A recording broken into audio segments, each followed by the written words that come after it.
Donc effectivement, l'évaluation de l'intérêt de ce robot conversationnel. Donc si tu peux passer à la diapositive suivante, la deuxième. Voilà. Donc pour vous présenter rapidement le contexte et les objectifs. Donc sur la diapositive suivante, le constat que moi je fais en tout cas, et puis c'est corroboré par les enquêtes sociaux qu'on peut trouver dans la littérature, c'est qu'en tout cas la génération actuelle qu'on a de nos étudiantes, c'est une génération qui est peu habituée aux contraintes et qui du coup a peut-être encore plus que d'autres générations un ennui qui vient très rapidement, notamment pendant les séances de cours, hein, quelles qu'elles soient, et elles sont habituées à avoir des sollicitations permanentes. Et on s'est même rendu compte que le fait de, par exemple, les priver de leur smartphone, c'est quelque chose qui générait beaucoup plus de stress que ça n'apportait de quiétude dans nos séances d'enseignement.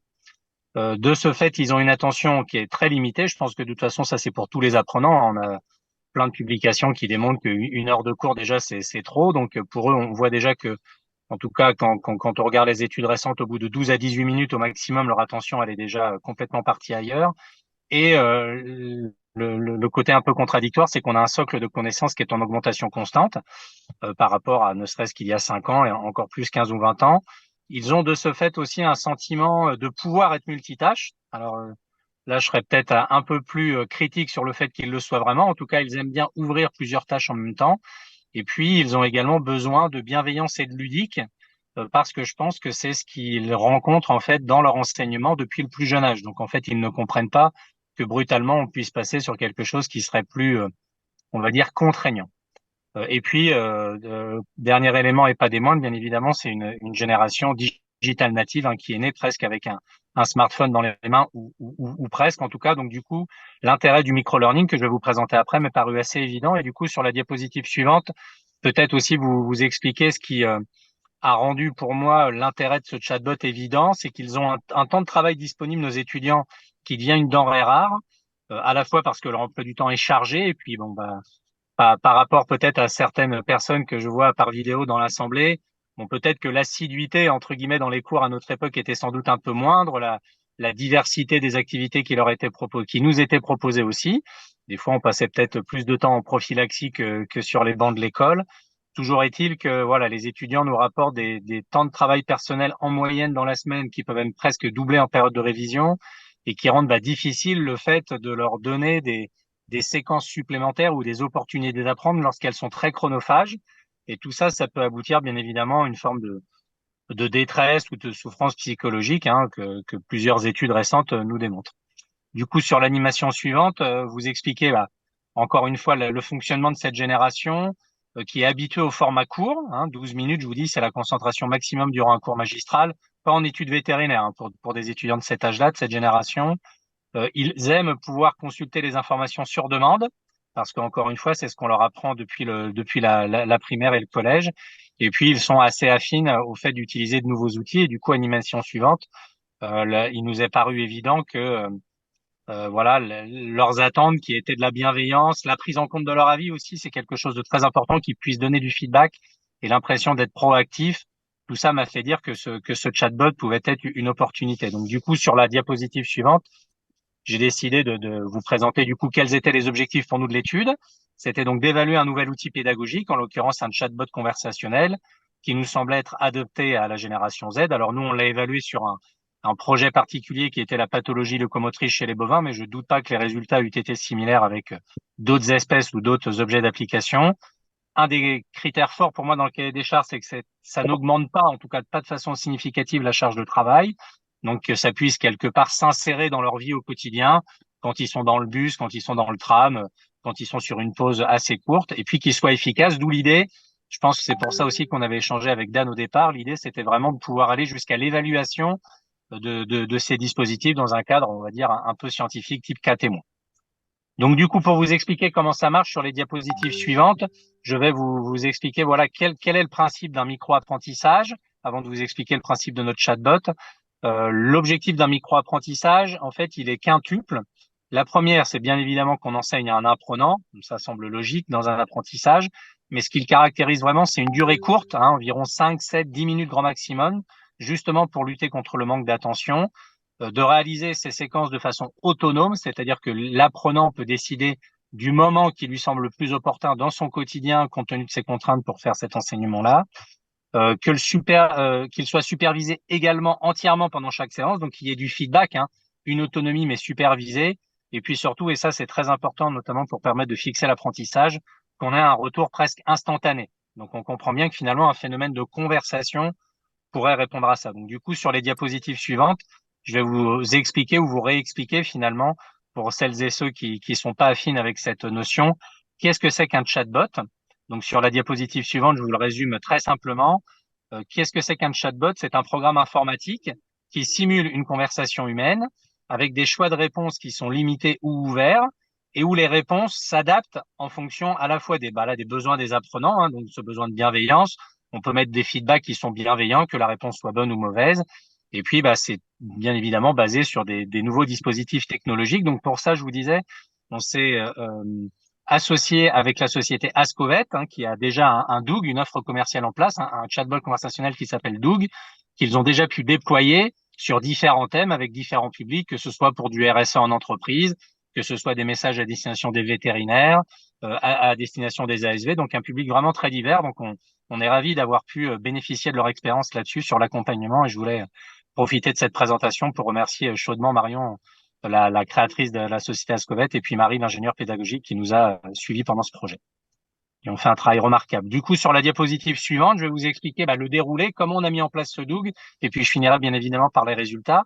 Donc sur la diapositive suivante, vous allez voir le système qu'on a utilisé. Donc on a utilisé une méthode assez classique en pédagogie, qui est la méthode ADDIE. Donc on a d'abord analysé le besoin, ensuite défini la stratégie d'apprentissage qui nous semblait la plus pertinente. On a ensuite développé le scénario pédagogique sous forme de carte mentale, ce qui se prête bien également finalement à la construction, j'allais dire, architecturale du chatbot conversationnel. Ensuite, on l'a mis en œuvre, donc on l'a implémenté, et puis finalement, bien évidemment, on l'a évalué. Et avant de passer à la diapositive suivante, je pense que quelque chose qui est peut-être important aussi pour nous à prendre en compte, et je pense que c'est totalement conforme à ce que Anne a présenté avant, et puis ce que vous avez également ensuite dans la suite de l'après-midi, c'est que je pense qu'une erreur qu'il faudrait pas faire avec nos étudiants, c'est de rester vraiment sur des méthodes pédagogiques pour passer plutôt à des méthodes qu'on pourrait appeler andragogiques, hein. Même si nos étudiants restent des élèves, ça n'en est pas moins vraiment alors des adolescents très âgés ou des adultes très jeunes, mais en tout cas, sans doute que les méthodes qui conviennent à des collégiens et des lycéens, il faut les voir sans doute complètement différemment, de les rendre beaucoup plus autonomes et beaucoup plus acteurs de leur formation qui est censée être professionnalisante. Du coup, sur la diapositive suivante, je vais vous expliquer comment on a analysé le besoin. En fait, on a mis en œuvre un sondage auprès des étudiants. Alors, comme on avait obtenu nous un, une réussite à un appel à projet pédagogique en interne au sein du département, on l'a circonscrit dans nos domaines d'enseignement liés aux animaux d'élevage. On a posé comme question aux étudiants quelles étaient les difficultés qu'ils avaient, quelles étaient leurs demandes particulières. Vous voyez que c'était plutôt des mises en situation, des choses relativement synthétiques. Et concernant les thèmes, il y avait deux thèmes qui se dégageaient, des thèmes en parasitologie, parce que les étudiants nous faisaient écho de plutôt de grandes difficultés d'apprentissage en parasitologie, et dans un second temps, plutôt la pathologie locomotrice, pour des...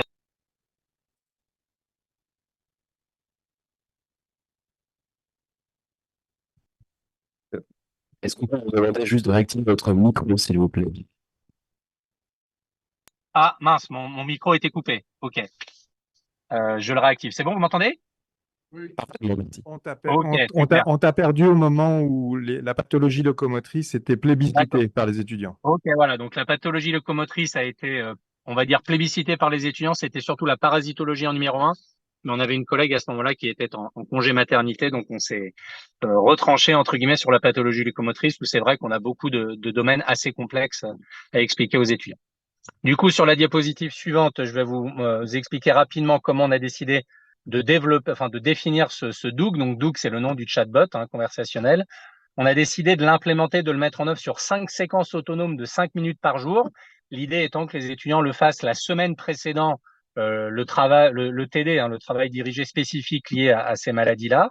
Donc voilà, du lundi au vendredi, en amont d'une séance de TD, comme je vous disais. Le support qui nous a servi, en tout cas, auquel était associé ce chatbot conversationnel, c'était notre polycopier de pathologie locomotrice des ruminants, qui est un polycopier effectivement assez dense parce qu'il y a à la fois des éléments de sémiologie, de pathogénie, et puis l'ensemble des monographies des maladies.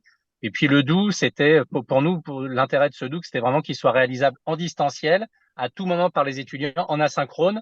Et ils pouvaient décider à partir du moment où ils s'inscrivaient, du moment de la journée où ils allaient recevoir le lien pour aller se rendre sur la journée 1, la journée 2, la journée 3, jusqu'à la journée 5.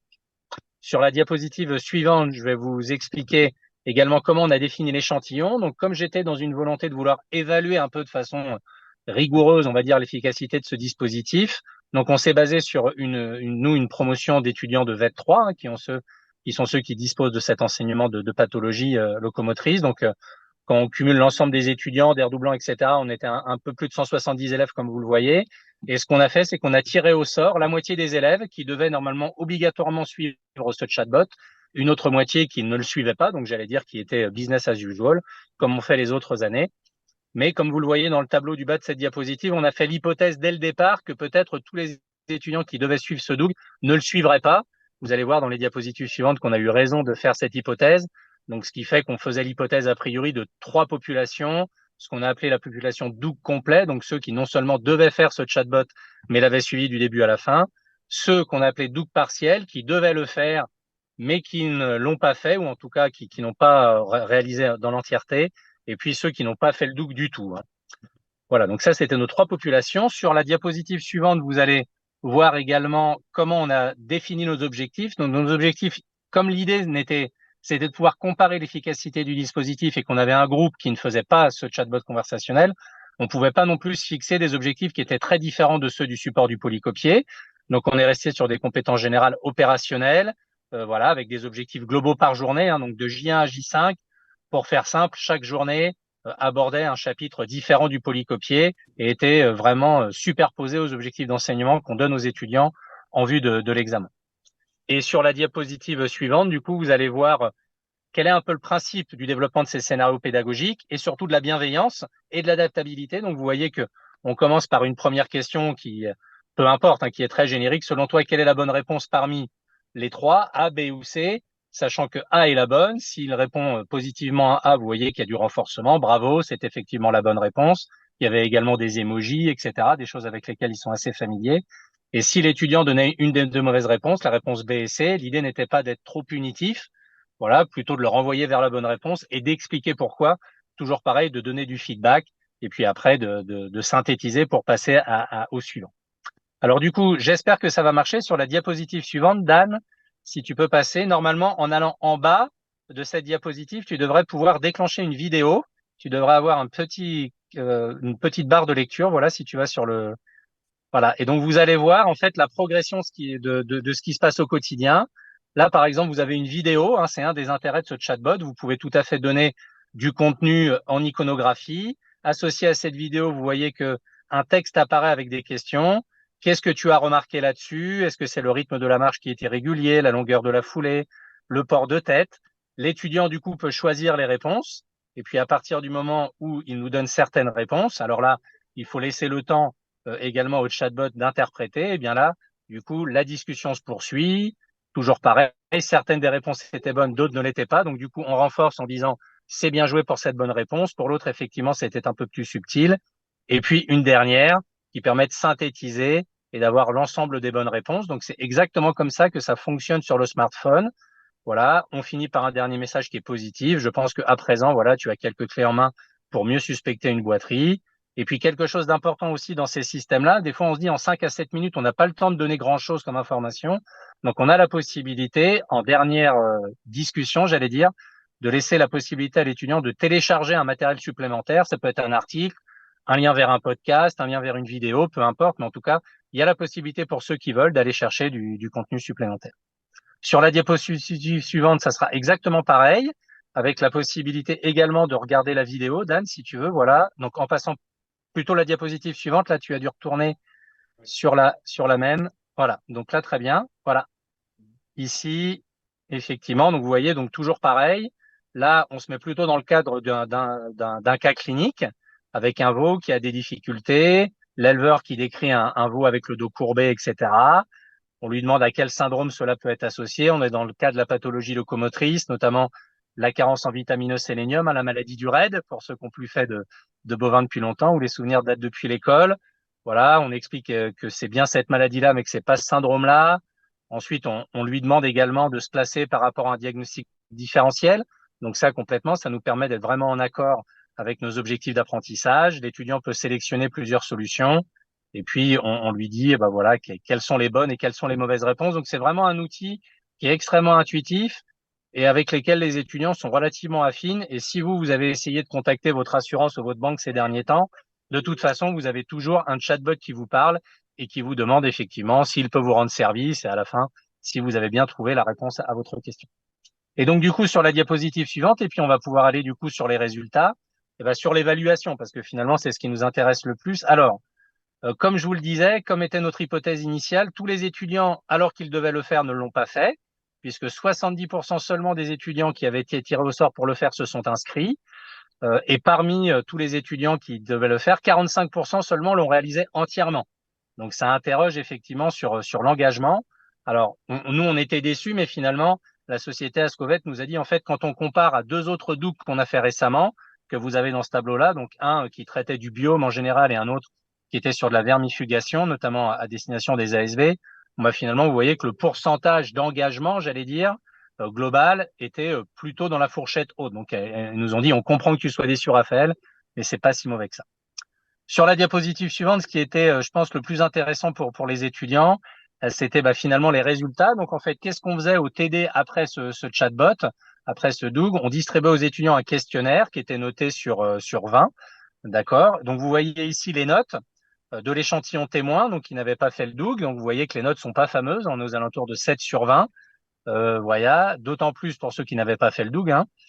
Pour ceux qui l'avaient fait partiellement, vous voyez que les notes étaient un peu meilleures, et pour ceux qui l'avaient fait complètement, les notes étaient meilleures et étaient significativement différentes. Et donc finalement, quand on remettait ensemble à la fois ceux tirés au sort qui ne l'avaient pas fait et ceux qui ne l'avaient pas fait versus ceux qui l'avaient vraiment fait jusqu'au bout, vous voyez qu'on avait un différentiel de plus de 3 points et qui était significatif. Donc ce qui est très intéressant, on vient néanmoins de noter qu'un tiers des étudiants qui l'avaient fait complètement n'avaient tout de même pas eu la moyenne. Donc en fait, on n'est pas non plus sur quelque chose qui révolutionne les performances et l'acquisition des connaissances, mais on voit là très clairement une différence significative liée à l'utilisation de ce robot conversationnel.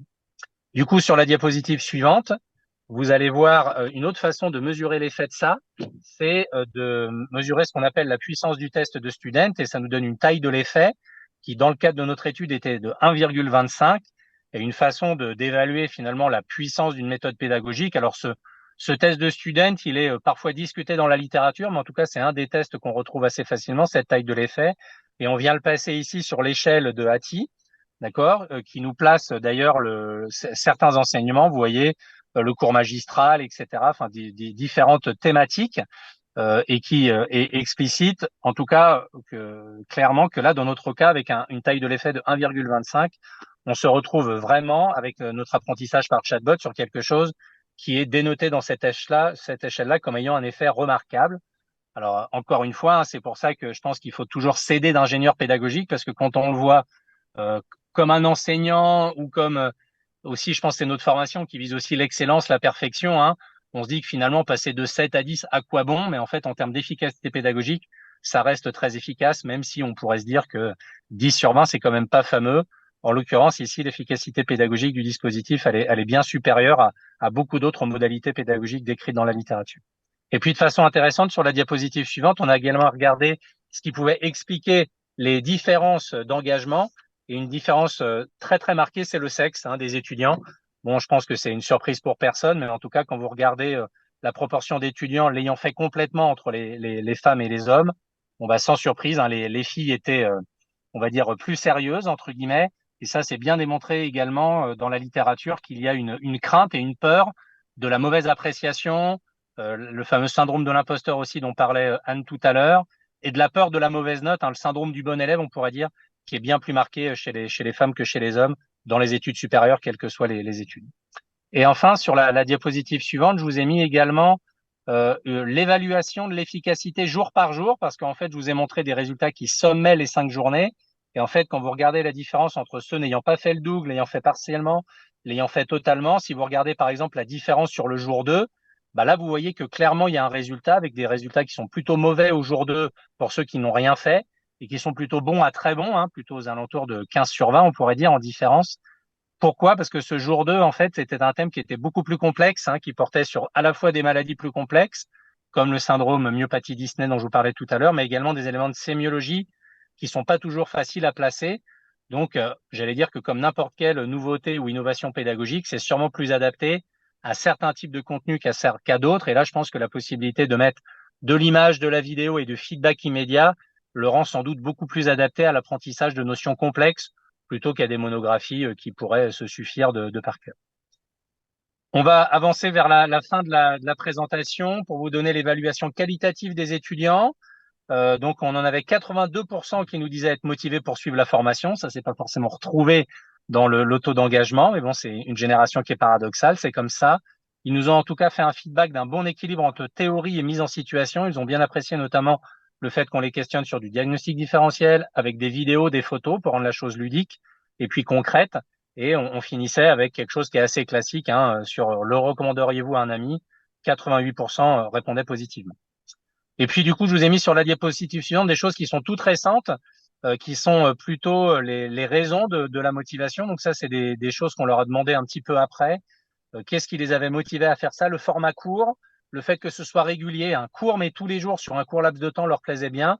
Ça leur permettait de rester dans le mood, comme ils disent, hein, de rester dans le thème. Les cas concrets aussi étaient des choses qui leur plaisaient bien. Du coup, cette année, vous le verrez sur la diapositive suivante, j'ai décidé de poursuivre le système, mais par contre, sans vraiment faire deux groupes, j'ai juste laissé la possibilité aux étudiants en volontariat de le faire. Ça, globalement, s'il fallait résumer en une phrase le feedback des étudiants, c'est ça. Une discussion interactive, courte, ludique et bienveillante. Ludique et bienveillante, c'est quelque chose qui revient souvent et qui permet d'apprendre le cours avec des photos et des cas concrets. Et sur la diapositive suivante, vous allez voir des feedbacks qui sont plus récents, qui datent du coup de la semaine dernière. Donc c'est tout frais, tout chaud. Je vous ai mis en gras des choses qui reviennent souvent, abordables, dynamiques, ludiques. La synthèse, c'est une bonne synthèse faite sur les cours, format hyperactif, hyper interactif, le format SMS qui est particulièrement sympathique. On peut le faire depuis chez soi, on peut le faire dans les transports en commun. Donc voilà, ils peuvent insérer ça dans le moment qui leur paraît le plus pertinent. Donc pour conclure, et ça sera mes dernières diapositives, oui, ici quand même, on peut pas négliger aussi les avis négatifs qui n'étaient qu'au nombre de deux, hein. La difficulté pour les étudiants, l'an dernier, on leur avait fait, en tout cas pour certains étudiants, la possibilité de le suivre pendant une période effectivement qui était leurs vacances. Donc ils estimaient que c'était un temps sacré et que ce dispositif-là n'avait rien à faire là. Et puis pour le temps de réalisation trop long, mais vous voyez que le différentiel était largement en faveur d'avis et de feedback positifs. Donc pour conclure, ce micro-apprentissage par robot conversationnel, pour moi, il présente une efficacité démontrée à court moyen terme. Il resterait à tester son efficacité pour ancrer les connaissances à long terme. Donc là, je vais essayer de suivre cette promotion-là pour voir si à terme, finalement, les choses sont un peu différentes. Un engagement des étudiants qui est quand même somme toute faible, hein. C'est vrai que pour nous, c'était quand même décevant, même si ça reste supérieur au taux d'engagement constaté par la société Ascovet. Je me demande quand même l'améliorer. Finalement, quand on demande aux étudiants, ils nous ont dit, bah, si on n'a pas de bâton, on se sent pas obligé de le faire. Donc c'est pour ça que je dis que c'est sans doute encore de leur part une approche qui est trop juvénile, j'allais dire, et qu'il faut vraiment se placer dans un concept d'andragogie et pas de pédagogie. Je pense que là-dessus, on a un switch à faire. Un engagement différencié selon le sexe, hein, donc il faut essayer, à défaut de comprendre, en tout cas de lever les freins des étudiants de sexe masculin à s'engager sur ces innovations, en tout cas être plus engagés, mais globalement une bonne satisfaction des étudiants. Voilà ce que je voulais vous présenter. Je vous ai mis dans une dernière diapositive des éléments de bibliographie, puis sur la diapositive suivante. Je vous remercie en tout cas pour votre attention. Je remercie encore l'ensemble des partenaires du projet et notamment Marion et Marie de la société Ascovet. Et puis je serai heureux de répondre à vos questions.